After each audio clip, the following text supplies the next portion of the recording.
Si usted le cuenta a un niño, por ejemplo, el viaje de Colón, y el niño le pregunta, bueno, ¿por qué se fue en esas cáscaras de nuez horrorosas, arriesgándose a una muerte horrible en un naufragio, pudiendo ir en avión?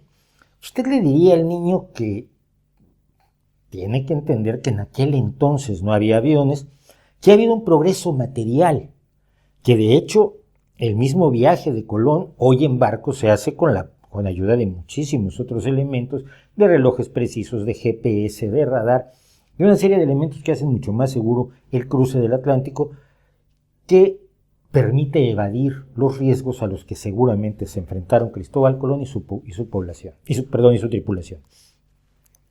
Y esto nos parecería razonable. Nadie encuentra lógico negar que ha habido un avance material del pasado al presente. A veces este avance ha sido tan grande y nos damos tan poco cuenta de cómo se ha producido que tenemos reacciones que a veces corresponden a 1970. Yo escucho gente que me habla, por ejemplo, de la agricultura, o me habla de la quimioterapia, como si fuera la quimioterapia de 1970. Es una cosa increíble cómo no estamos enterados de los avances que hemos tenido en los últimos 50 años en lo material, pero no solo en lo material.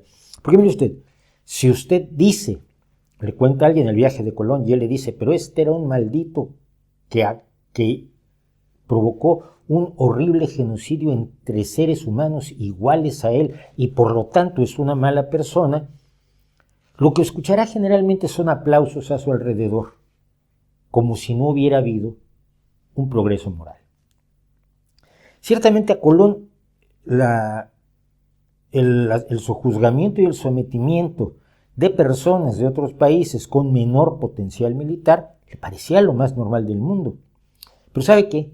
Eso le parecía lo más normal del mundo a todos los seres humanos del mundo en 1492, incluidos, por supuesto, los pueblos indígenas que fueron sojuzgados por la conquista portuguesa, española, estadounidense y francesa, o británica y francesa. La idea de que el poder militar crea derecho moral es perfectamente natural hasta hace muy poco tiempo. La guerra solo se consideró algo que se pudiera ilegalizar a principios del siglo XX. Y esto no quiere decir que todo el mundo haya respetado la ley, pero es que si no nos situamos en la forma en la que se veía la realidad, en el contexto histórico de los hechos que estamos analizando, caemos en lo que se denomina presentismo o presentismo histórico. El presentismo histórico es juzgar el pasado con los valores del presente. Hemos escuchado que hay que quitar las estatuas de Cristóbal Colón porque fue efectivamente el primer paso de una serie de atrocidades enormes, pero una serie de atrocidades enormes que en aquel momento no lo eran, o que muy pocas personas se daban cuenta de que eran atrocidades. Hay un caso que nos deja muy claro esta diferencia en el presentismo. Las estatuas de los héroes, entre comillas, de la Confederación del Sur en los Estados Unidos, que se han levantado en los Estados Unidos, sobre todo desde los años 40, 50, no son parte de la historia, su rechazo no es presentismo, porque estas personas defendieron la esclavitud, se levantaron en armas para defender la esclavitud en un momento en que el ser humano, las sociedades, el consenso general de la gente decente era que la esclavitud era incorrecta. Estamos hablando de la segunda parte del siglo XIX. Estas personas defendían algo que ya sabíamos que era horrible. No es lo mismo que ser esclavista en 1775, cuando los fundadores de los Estados Unidos resulta que también eran esclavistas, pero en un mundo en el que la esclavitud era considerada lo más normal. Nadie se ponía a cuestionarla, o casi nadie se había puesto a cuestionarla. Y los cuestionamientos que se habían hecho a la esclavitud eran un poco extraños. Por ejemplo, Juan VIII, en el año 873, era un hombre muy adelantado a su tiempo, curioso, pero decidió que los cristianos no podían poseer esclavos y nadie le hizo caso durante 1000 años. En algunas sociedades, en algunos países, se prohibía la venta de esclavos o la venta de esclavos de cierto tipo. No se permitía la venta de esclavos cristianos o la venta de esclavos blancos o la venta de esclavos de tal nacionalidad, pero no porque la esclavitud se considerara mala, sino porque se defendía a ese grupo humano en concreto. Y del mismo modo se decía que no se le debían vender esclavos a ciertas personas también, básicamente para perjudicarlos en lo económico y no por ninguna convicción libertaria ni abolicionista. No es sino hasta el surgimiento de las independencias hispanoamericanas cuando se empiezan a hacer efectivas las aboliciones de la esclavitud. En todos los países hispanoamericanos, uno de los elementos fundamentales de las proclamaciones de independencia fue el fin de la esclavitud. En 1833 ya Inglaterra reacciona y expide una ley de abolición para impedir el tráfico de esclavos y paulatinamente acabar con la esclavitud en las colonias británicas, cosa por la cual a los dueños de esclavos la corona británica les pagó dinero. En 1846 el primer país que hace la abolición total de la esclavitud es Dinamarca, en todas las Indias occidentales danesas, y en 1848 Francia. Pero antes de eso, los seres humanos más maravillosos que usted conozca, Sócrates, Aristóteles, Platón, tenían la posibilidad de ser filósofos porque su economía se basaba en la esclavitud. Roma se basaba en la esclavitud. Muchísimas culturas se basaban en la esclavitud y no la cuestionaban. Y no es que fueran moralmente inferiores a nosotros, es que eran moralmente más retrasadas como lo eran materialmente.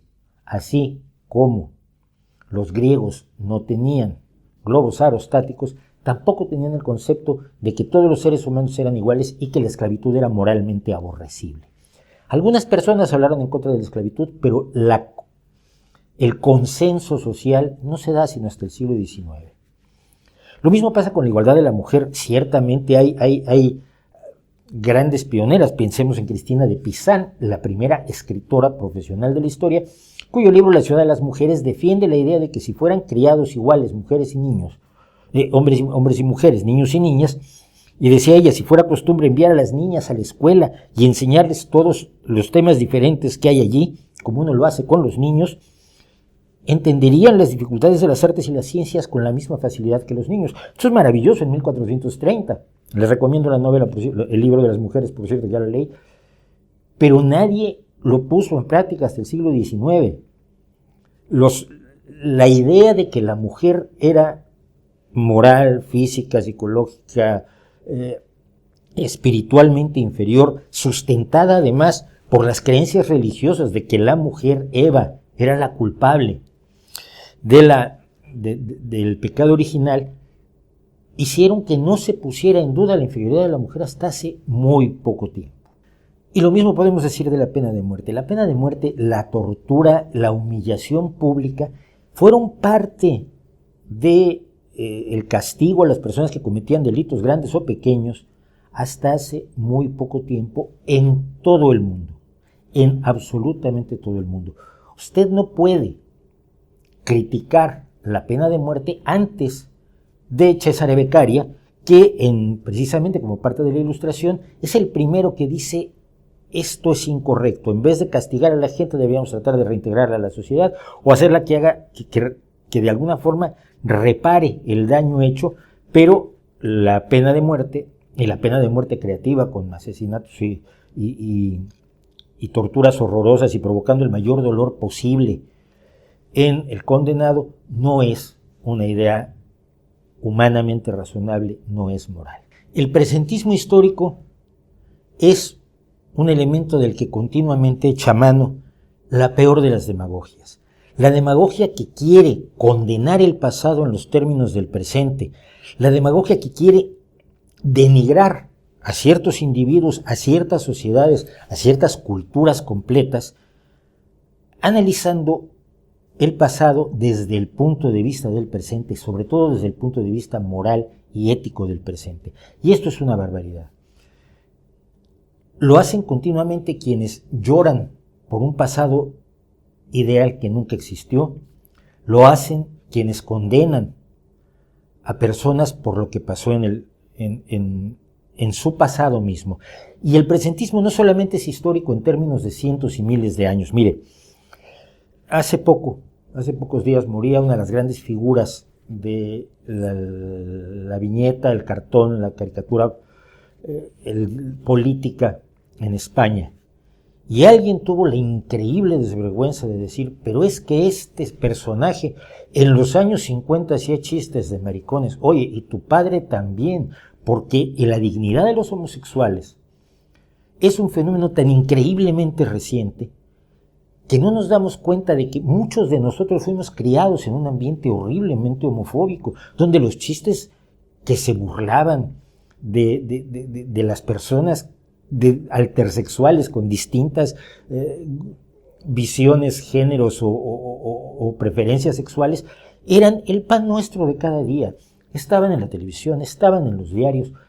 Es un avance moral impresionante que en muy pocos años, digamos de los años 70, de 1970 al 2010, más o menos, en solo 40 años, se haya podido cambiar entre muchísimas personas la percepción negativa que había de homosexuales, transexuales, lesbianas, bisexuales, etc. Pero acusar a alguien porque en su momento fue resultado de su momento histórico y negar que logró superarlo para asumir una actitud mucho más avanzada porque se dio cuenta de que precisamente estaba cometiendo un error, parece una indignidad y una desvergüenza. Todos tenemos un pasado en el que fuimos criados de maneras que no son compatibles con lo que hoy consideramos moral.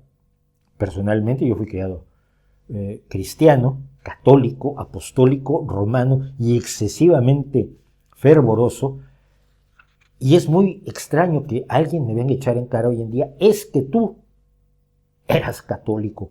Hombre, sí, es que si uno nace perfecto no necesita corregir sus errores, y si la humanidad hubiera nacido perfecta, no existiría el progreso, no solo material, sino moral.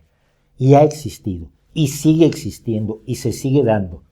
Y seguimos cambiando, y seguimos evolucionando, y seguimos aprendiendo. Y todavía hay muchísimas personas, una gran parte de nuestra sociedad, incluso en las sociedades europeas, pero también en todas las sociedades del mundo, grandes partes de la sociedad que no han asumido los valores que a algunos ya nos parecen lo más normal del mundo. Y en vez de señalarlos con el dedo, y en vez de indignarlos, y en vez de asumir una actitud de superioridad moral, de sentimiento supremacista absurdo, nuestra responsabilidad es precisamente transmitir esos valores, transmitir esas ideas, divulgar la ciencia, divulgar el conocimiento, divulgar la moral, divulgar la comprensión nueva de las cosas que nos permite asegurarte, no, las mujeres no son inferiores, porque además está demostrado. No, no hay razas inferiores y superiores, porque además está demostrado. No, los homosexuales no son enfermos, porque además está demostrado. Y están los datos. Y están los datos que nos han hecho cambiar nuestra moral con mucha más eficacia, con mucha más contundencia que las prédicas de los místicos y de los filósofos. Pero nuestra actitud, y lo digo de muchos, a derecha y izquierda, de situarse en un plano moralmente superior porque otras sociedades, porque otras personas hoy o en el pasado no han asumido sus valores, me recuerda siempre a los niños que descubren algo, a los adolescentes que descubren algo que no sabían y que sus amiguitos no saben. Por ejemplo, no sé, algún dato interesante respecto al grupo musical de moda. Y cuando se acerca un niño y le pregunta sobre este dato, el que sabe, en lugar de decir, oye, mira, sí voy a compartir contigo la información, dice, pero vamos, tú eres tonto porque no sabes esto que yo sí sé. Esa arrogancia moral, esa arrogancia del conocimiento, está bien, o por lo menos se permite, se admite, se justifica en niños y en adolescentes que tratan de humillar a sus compañeritos para sentirse superiores. Pero entre gente adulta que se supone que pretende conducir sociedades enteras hacia un futuro, si no mejor, menos malo, si no perfecto, menos imperfecto, no es admisible. El presentismo histórico revela ignorancia histórica, revela incapacidad de comprensión y revela además unas ganas demasiado intensas de sentirse superior de gente que claramente, por ese solo hecho, demuestra no serlo. ¿No cree usted? Gracias por ver El Rey va desnudo y gracias por tus me gusta, por tus no me gusta, por tus suscripciones. Puedes apoyar los planes del Rey va desnudo en Patreon, haciendo una pequeña aportación yendo a este enlace para que podamos hacer realidad los proyectos que tenemos de una mejor producción, de sacar más capítulos al año, de hacer entrevistas, en fin. Muchas gracias por colaborar con el proyecto del Rey va desnudo.